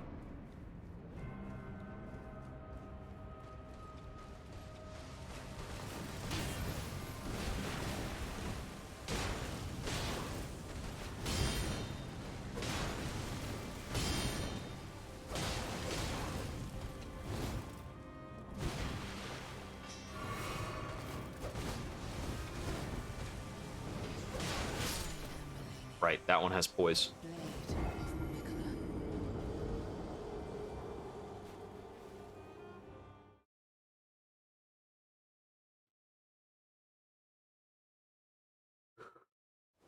Oh, I hope you picked up the DLC too. The Echoes of the Eye DLC was really incredible. I think it's best if you figure out most of the main plot before you go searching for it. But it was really good.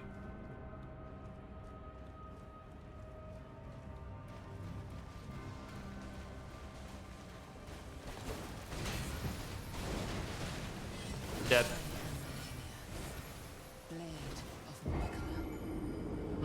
I haven't died that way in a while.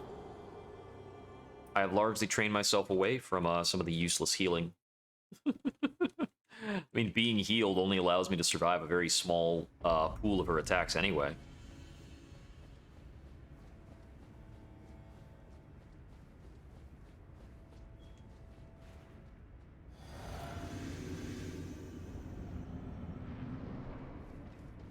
You know, I should probably go get the Ritual Sword Talisman for this.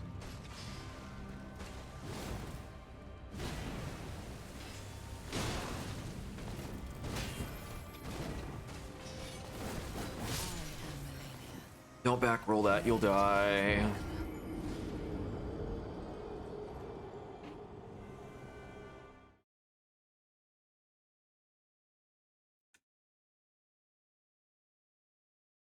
This is a super exhausting boss.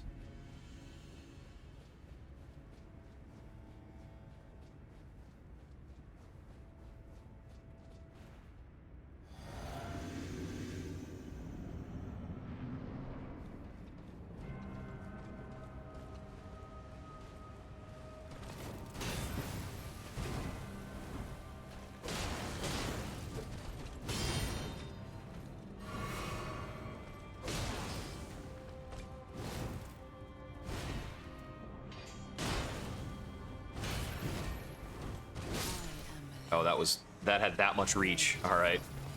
So if I can hit her with a fully charged attack after she does the slam, that's pretty interesting.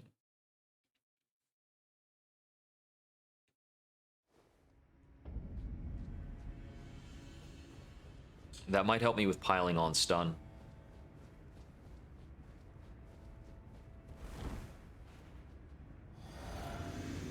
The fully charged attack is probably about the same as landing 2 hits, but 2 hits makes her more... She can do other things between the hits. Okay, so dodging left is also unsafe in that case. The answer there is don't miss the parry.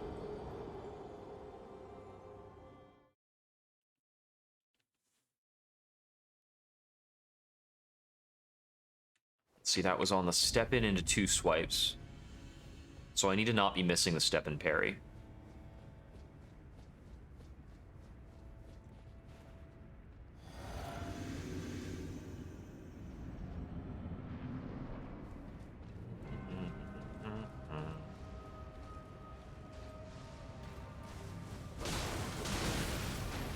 That was bad.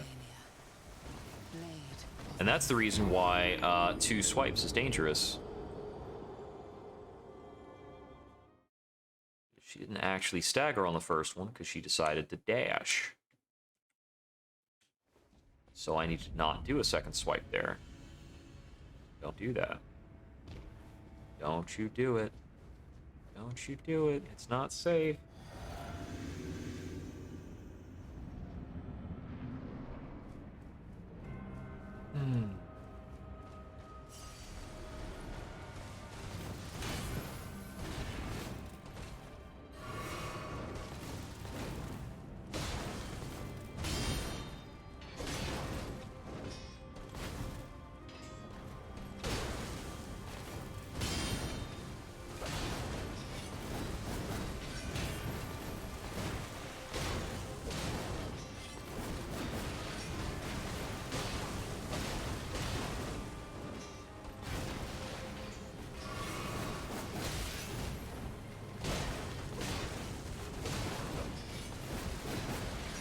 Get away from me, you crazy broad.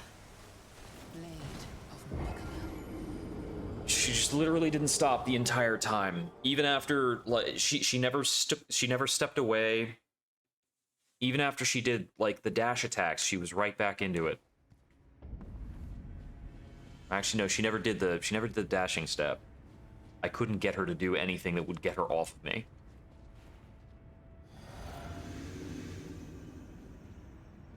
Until literally the last attack. The one that killed me, that was the attack I could have used as a healing opportunity. Bad parry.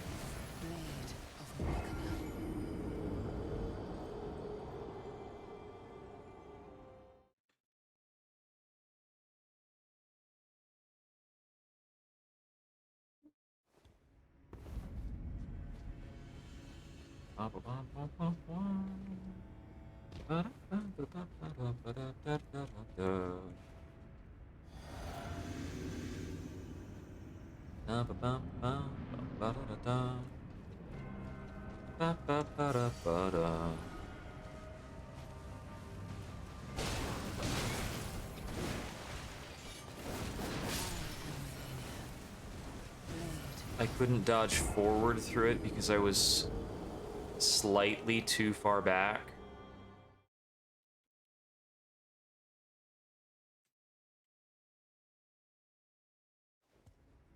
So I understand that in the patch they retuned a couple of bosses. I heard that they retuned Star Scourge Radon. I heard they retuned Malekith, God of Death. I don't know if they retuned Melania. I would like for them to maybe consider retuning her a little bit.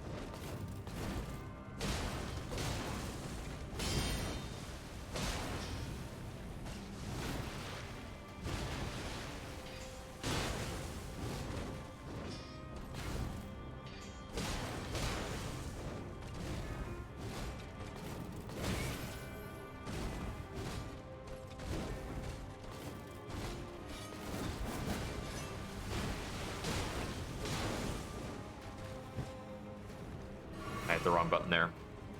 Out of abject terror, I guess.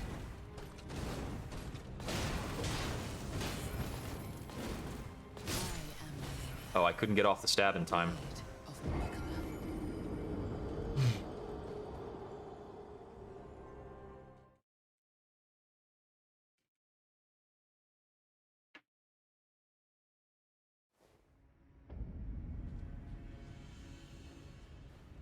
Most other fights in Dark Souls have breaks. Like, something in those fights causes the fight to slow down or stop for a moment.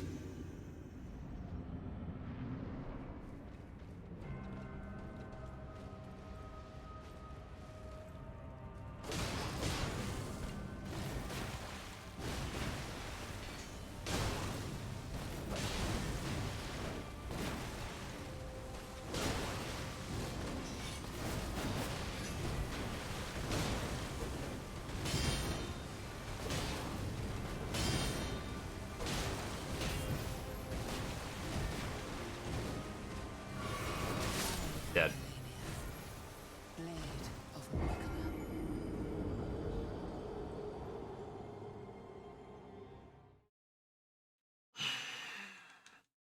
Okay. I missed one of her sidestep I missed a sidestep slash parry, and that messed me up a lot.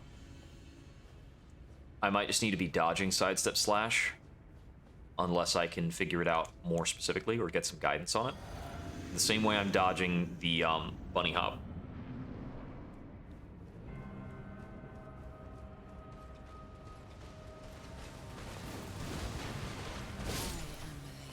That got a counter hit on me.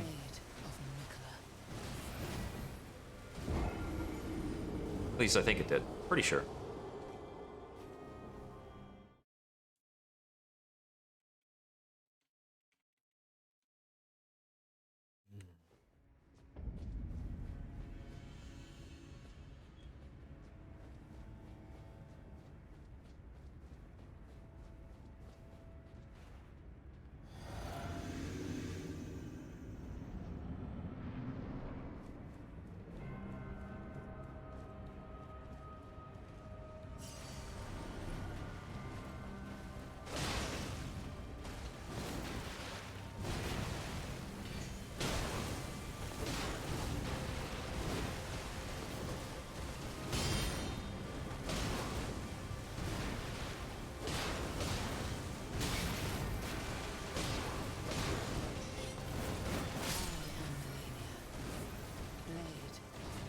When she steps back, I want to step back. I would love to have distance between us ever at any point in time. I want to breathe.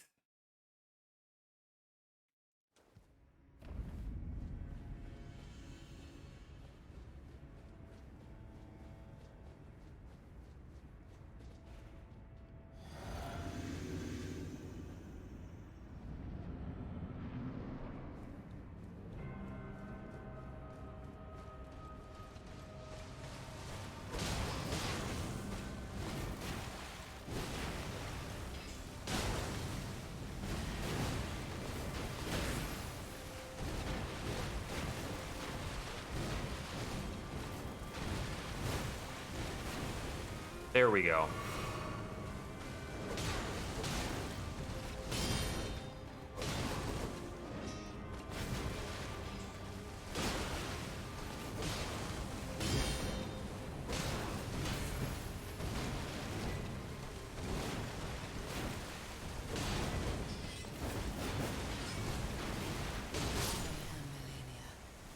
Why can she follow up that attack with a jump?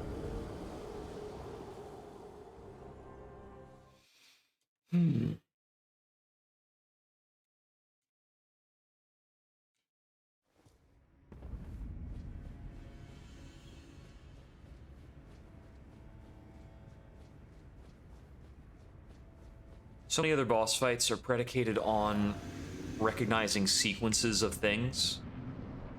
And then once a sequence is in, you get an understanding of what's going to happen.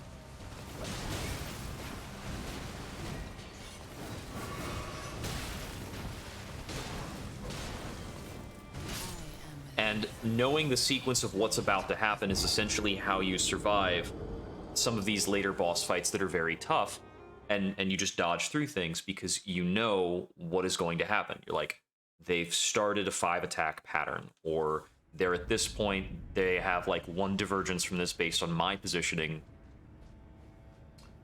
When the boss has like patterns that they may or may not extend that close off windows of opportunity and turn those into like the boss dodges you and you die, that is all over the place in Elden Ring.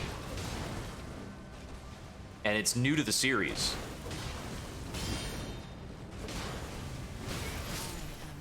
Like, no Dark Souls boss acts the way that Elden Ring bosses do. And there's like 4 Elden Ring bosses that do this.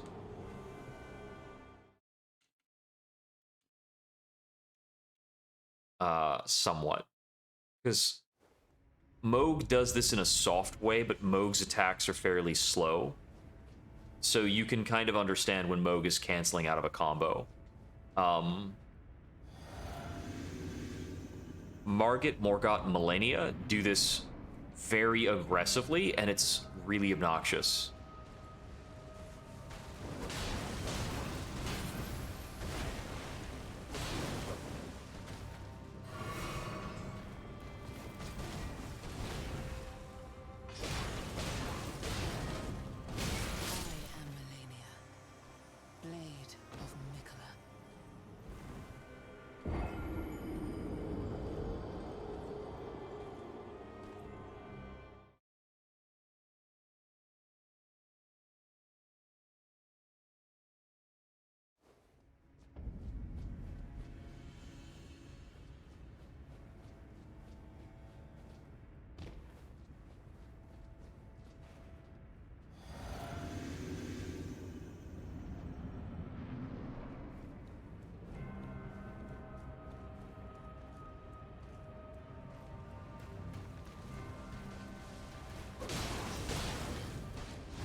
Okay.